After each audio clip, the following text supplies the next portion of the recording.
Hello students, you must be enjoying your online classes because this is the best alternative available at this time of crisis. Children, you know studies are very important, so you must take full advantage of the online classes which we are uploading for you all, for your convenience, so that you are not wasting any time at home but utilizing this time. Children, we have done chapter number 1, which was the parts of speech, and after that we have done synonyms and antonyms with an essay followed by an essay. And now in this third video I'll be doing with you formal letter, which you have already done in class 3rd and 4th. So let us quickly recap the format of the formal letter followed by the letter. So look on the screen now. Children, in the first, I have done numbering for you so that you will not forget what is the format. In the first, you have to write, in the first place, you need to mention the sender's address. Senders means the person who is writing the address. Sender is the person who is writing the letter. Sender is the person who is writing the letter. So we need to write his address first. The sender needs to write his own address first. Then after writing the address, suppose the address is coming in 3 lines. So that is why I have written XXX, XXX, XXX, which is depicting that the address is coming in 3 lines. For example, then after writing the sender's address, you need to leave a line. You need to leave a line. After leaving the line, you have to write the date. In the second place comes the date.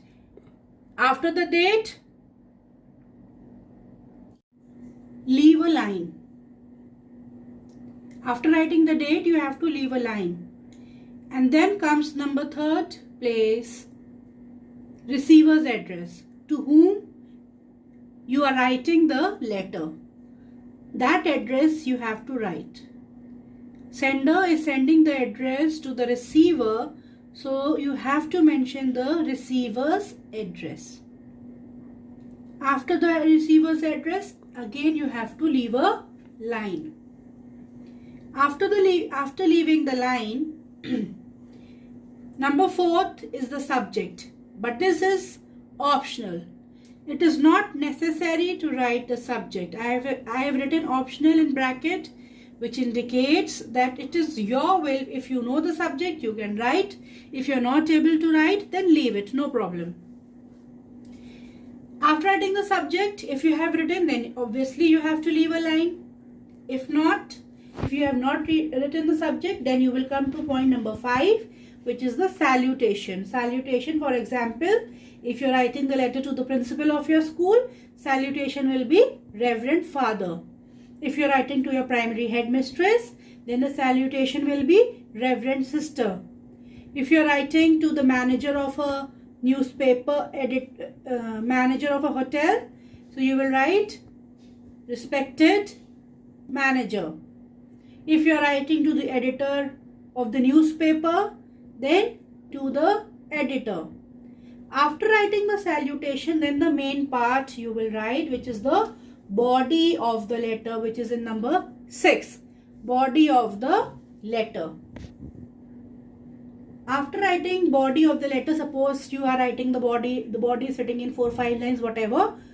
Once the body is written, main content of the letter, why you are writing the letter, that you have written, then in number 7 you will write thanking you, because after writing you need to mention a thank you, because it is a polite way of ending a letter.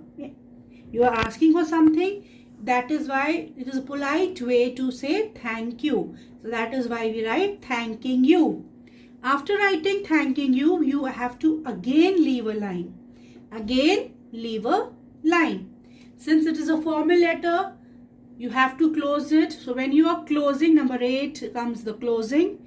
And when you are closing the letter, you have to write yours faithfully, yours obediently, yours sincerely. These type of closing you will write in formal letter.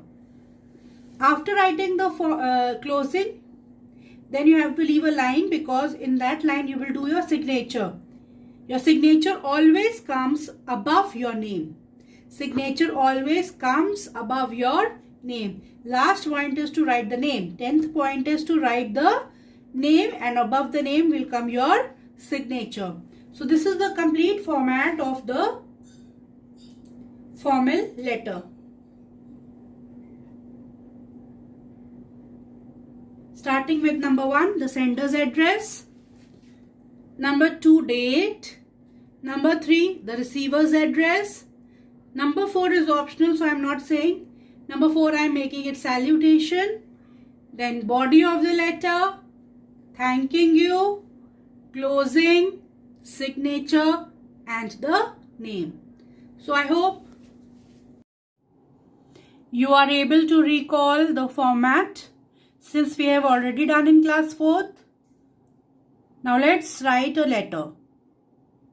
So the question is, write a letter to your principal asking him to grant you 4 days sick leave.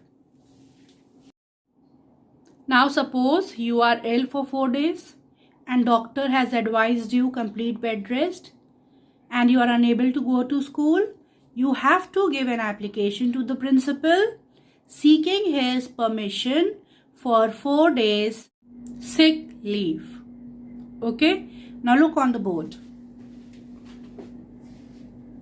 In the first place, you have to write your address. I have done numbering for your convenience.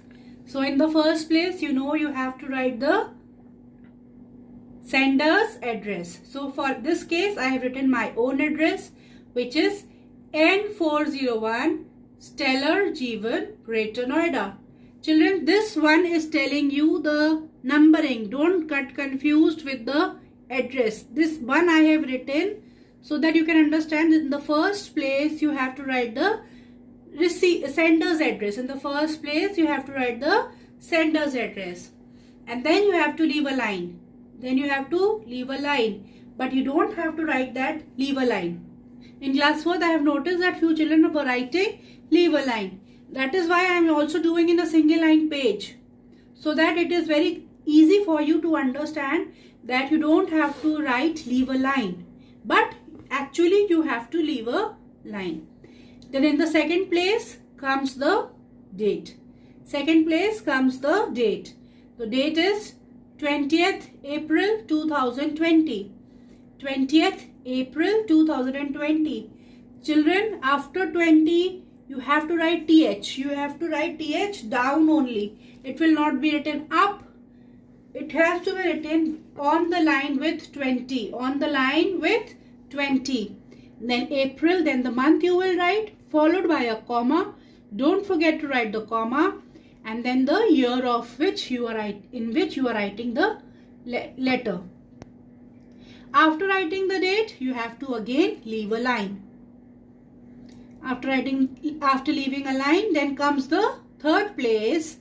In the third place, you will be writing the receiver's address. You are writing the letter to the principal, so receiver will be the principal. So that is why I have written the principal. The principal, St. Joseph School, Greater Noida.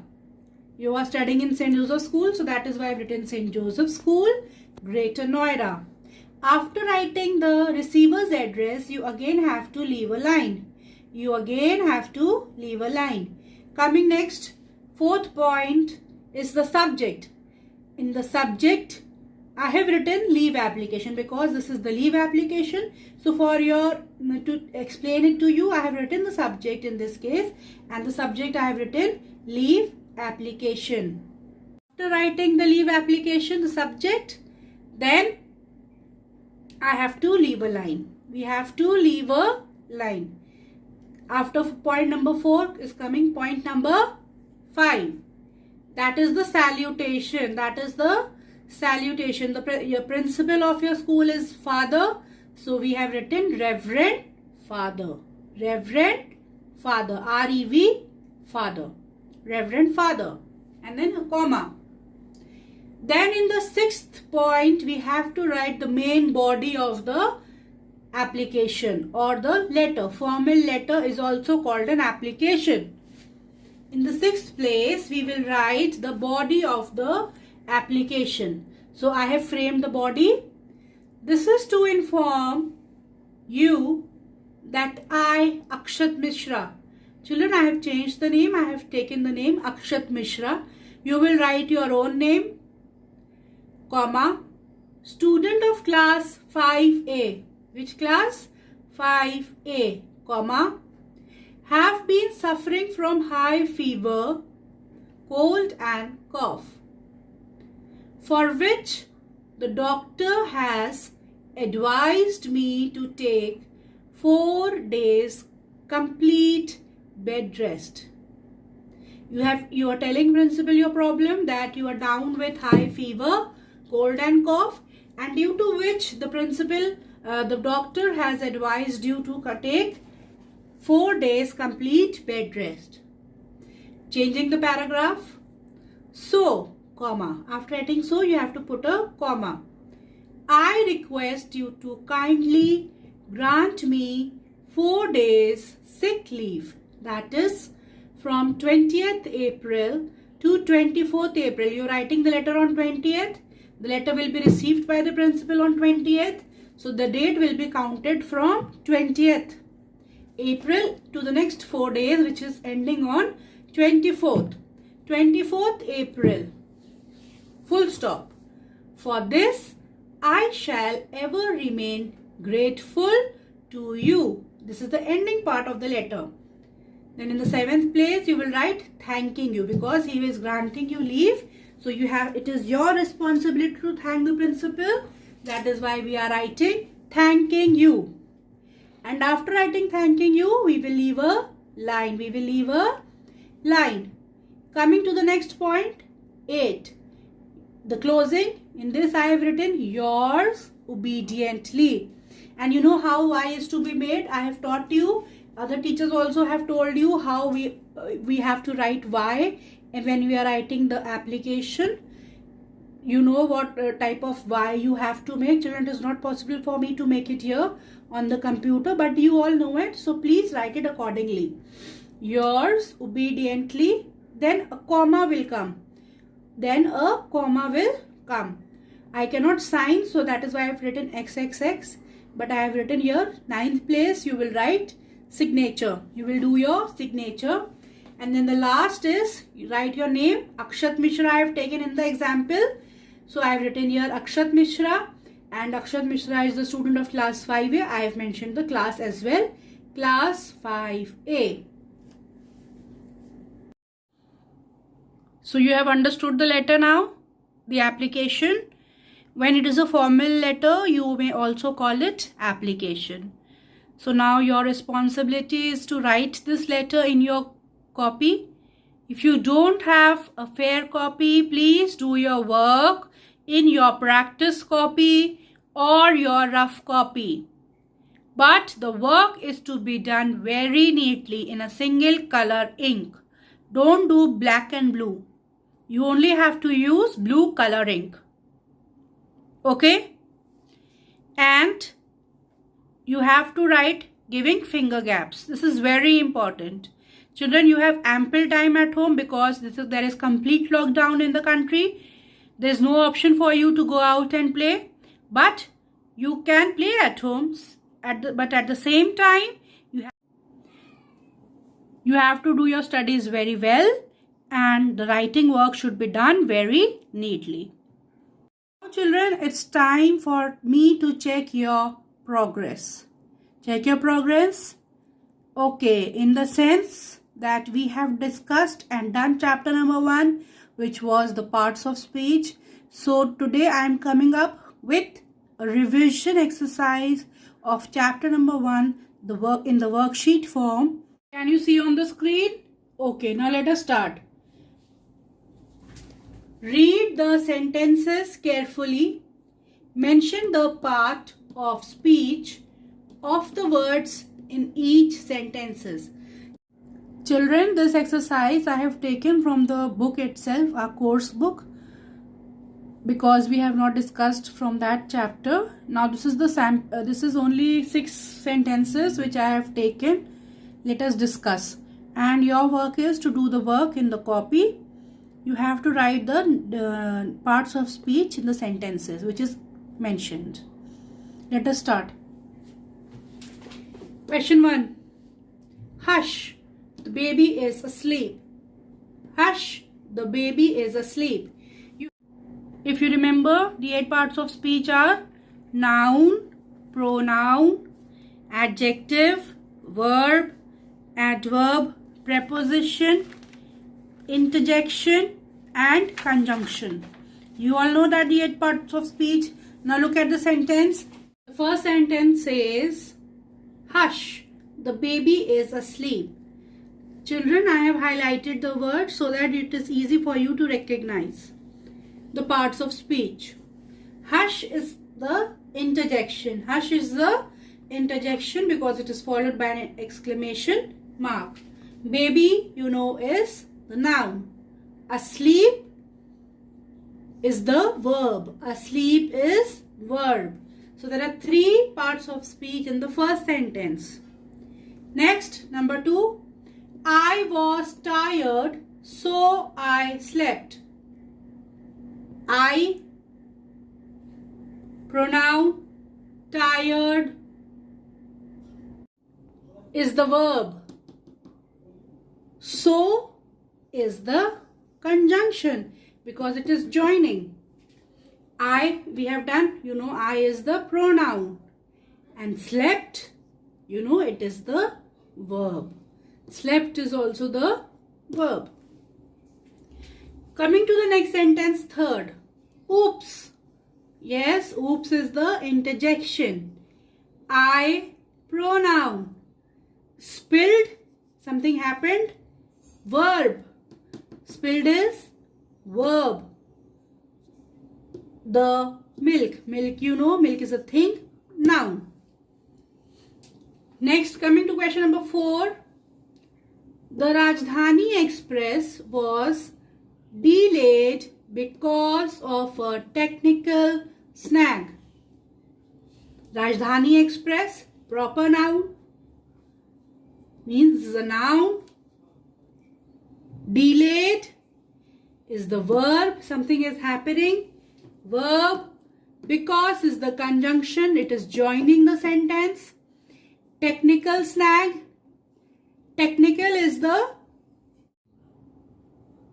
adverb. Snag means any problem. So snag is the verb.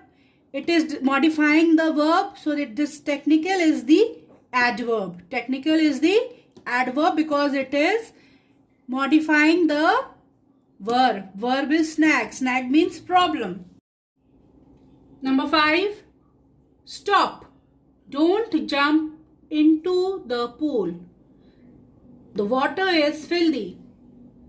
Now, stop here is the interjection. Jump, verb. Pool, you know, is noun. Pool is a thing, noun. The water is filthy. Water is noun. And what type of a water it is? Filthy. Water is being modified, so it is filthy is the adjective. Water is being modified, so filthy is adjective. Coming to the last sentence. Our school will remain closed on Monday as the teachers have to attend a meeting. Now in this sentence, our, you all know, is the pronoun. School is the noun. Closed, verb. Monday, noun. Name of a day, proper noun. Teachers, noun. And attend is the verb. So here we have discussed 6 sentences. I have highlighted the parts of speech. Your duty is to write the part of speech on the highlighted word. If you are not able to highlight, you will highlight by underlining. You will highlight in the copies by underlining the word, and on top of it write the short form. Suppose it is interjection here, hush. So you will write INT, interjection. For noun you will write N. For verb you will write V. For pronoun you will write PR.